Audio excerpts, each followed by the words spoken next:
Say, close your eyes, and I'm going to say a word, and you check the image that comes across the screen in your brain computer. Close your eyes, everybody. Okay, here's the word. Jesus. It's of critical importance that the men not function at their maximal level. Flipping back and forth between dressing as a male and dressing as a female.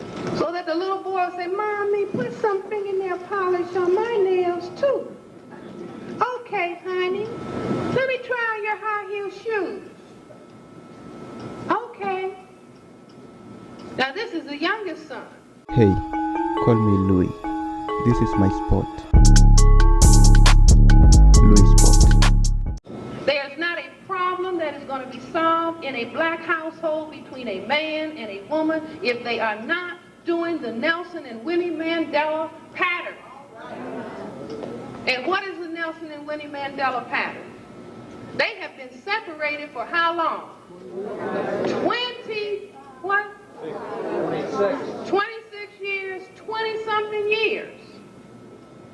But every time you hear their name, you think of them as being together. Because it's a black king and a black queen looking at the white side of the chessboard. In their respective locations.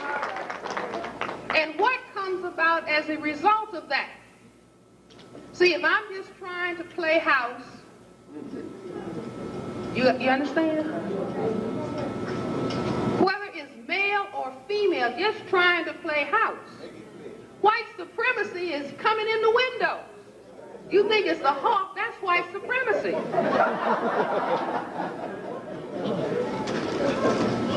Non-stop white supremacy, day and night, non-stop. And if there were some black men that would testify, you see, because we are being required to what? Face the truth. The truth is going to set us free. Absolutely. See, we can get some witnesses in here that will stand up in front of the church. See, the church is just a place where they tell the truth. The church. The reason that I ran around is because I didn't really feel like a man. I was trying to get convinced. And when I got to the next lady, I wasn't convinced, and I had to go on to the next. But the problem is not the ladies. The problem is white supremacy. White supremacy says, no, you are not going to be a man. Now, I've already given you a model on television. Now, the program is not there, but I've already told you, flip. So you're not going to be a man. If you are a man, you can cause me white genetic annihilation. I can't have that. So I'm going to turn you into women. Flipping back and forth between dressing as a male and dressing as a female. And then I come on down to good times. Good times is when you are not employed. Good times for me. See, just like when the Romans were dealing with Jesus 2,000 years ago, Jesus was a black man. The Romans were conducting white supremacy. Absolutely right. If Rome remained white, they had to be conducting white supremacy. And it's a clue in his name, Jesus. That means just us.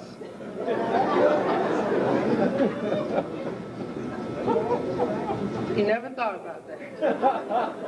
Just us. JES-US.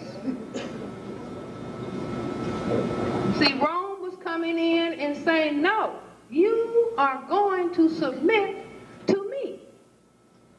So white supremacy has been going on for a very long time. When they thought that the world just consisted of, a little bit of Europe and the whole of Africa and the Mediterranean, white supremacy. White genetic survival was being conducted. Okay, but to go back to this point, that Jesus, when, according to religion in the system of white supremacy, we're over here. You see where they changed the color of Jesus? Yeah. So that all of the non-white people in the world would not be worshiping their own image, but they would worship the image of the oppressor. And when you worship the image of white supremacy, you'll never come out from under it. Right. And when you look at, like I went to Olivet Baptist Church, Quinn Chapel AME Church, baptized in one, christened in the other, and the little Sunday school cards. How many people saw the little Sunday school cards? And the picture of Jesus that is in your brain, and it will not come out. You see, but your brain computer has already made the calculation. If that's the Son of God, God must be white. See, but probably if I ask what color is God, God doesn't have a color. Ask your computer. See, I can give everybody a test. Say, close your eyes, and I'm going to say a word, and you check the image that comes across the screen in your brain computer. Close your eyes, everybody. Eyes closed tight. Okay, here's the word. Jesus. See, you didn't see an image that looked like any of the black men in this room. You said, that's not Jesus. That's not my Jesus.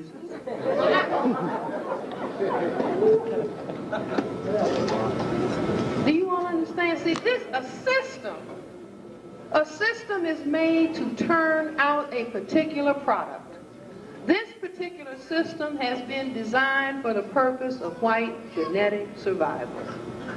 And so it is a system of programming the brain computer in all of these areas of activity to achieve this objective.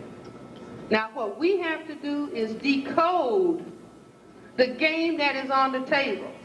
Just like if you don't play chess, you can sit down a long time and watch two people who are playing and then figure out exactly what the game is.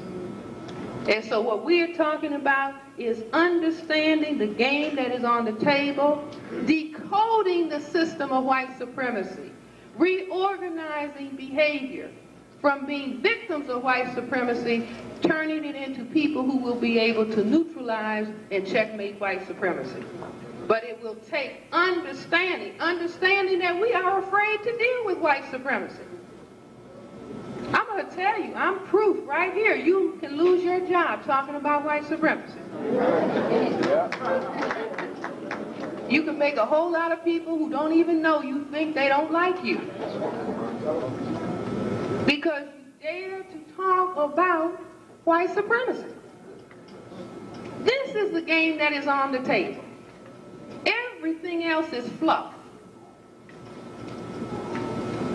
But by focusing on this, any man and woman who want to improve their relationship, focus on white supremacy. See, any woman that thinks man is a problem, focus on white supremacy. Any man that thinks a black woman is a problem, focus on white supremacy. There's a problem that is 10 trillion times greater for you than any non-white female that you've ever encountered on the planet. And if, see, by looking at this side of the chessboard, which will require courage, and the use of courage will produce self-respect. And when we are in self-respect, for example, if I, Frances Welsing, said, I can't stand men, I can't stand black men, what would my self-respect score be max? 0. No, it wouldn't be 0. It would be at max 50%. Why? Because I am produced by a mother and a father. Without my father, I could not be standing here. So if I say I hate half of myself, I hate me, then my self-respect score will be 50 at max, and my self-defense score will also be 50. And anybody growing up in Chicago public schools know that 50 is not passing. You see, so I would be in a failed state of self-respect. This is very critical. It is important for men. It is important for women. A man saying, I hate black women. I hate black women. His self-respect score at max can only be 50. And he will eventually engage in self-destructive behavior, and she will engage in self-destructive behavior, and white supremacy will say, right on. Yeah. See, this is of critical importance because white supremacy said, now what I'm going to do is that it's very difficult to maintain control with guns all the time. I have to have a much more efficient and effective manner to achieve what I need to achieve. So white supremacy says, now if I don't, it's of critical importance that the men not function at their maximal level because that will cause me white genetic annihilation. So if I cripple the man so that he cannot play that essential role of breadwinning, I can make any woman that he relates to hate him. Because he's not able to help her. If I don't employ him, then he will have to go back to the definition of self that I gave him during the phase of slavery. Right. Go ahead. See, I will make him continue studying, and then I will make his children hate him because he's producing that which he cannot take care of. Do you all understand? Right. Absolutely. See, it's just a fantastic puzzle. All the pieces fit smoothly together. If I don't employ him, I will make his wife hate him. And then when she touches the male child, she will destroy masculinity. So that the little boy will say, Mommy, put some fingernail polish on my nails too. Okay, honey. Let me try on your high-heel shoes. Okay. Now this is the youngest son. The older child, there you go acting like that. No, no. Do you all understand? He's not bad, she's not bad. White supremacy understands what it's doing. That's right. Now, that sums it up for this video. What do you guys think? Share thoughts and opinions in the comment section below. Let's have a proper discussion about this without having me impose my opinions and ideas on this matter. Give this video a thumbs up if you liked it so that the YouTube algorithm can know that this video was so much interesting and share it far wide to more avid viewers just like you. Subscribe and click the notification bell if this is your first time watching these videos, and so that you can be notified as soon as we make a new upload on videos just like this. My name is Louis. Until next time, peace out.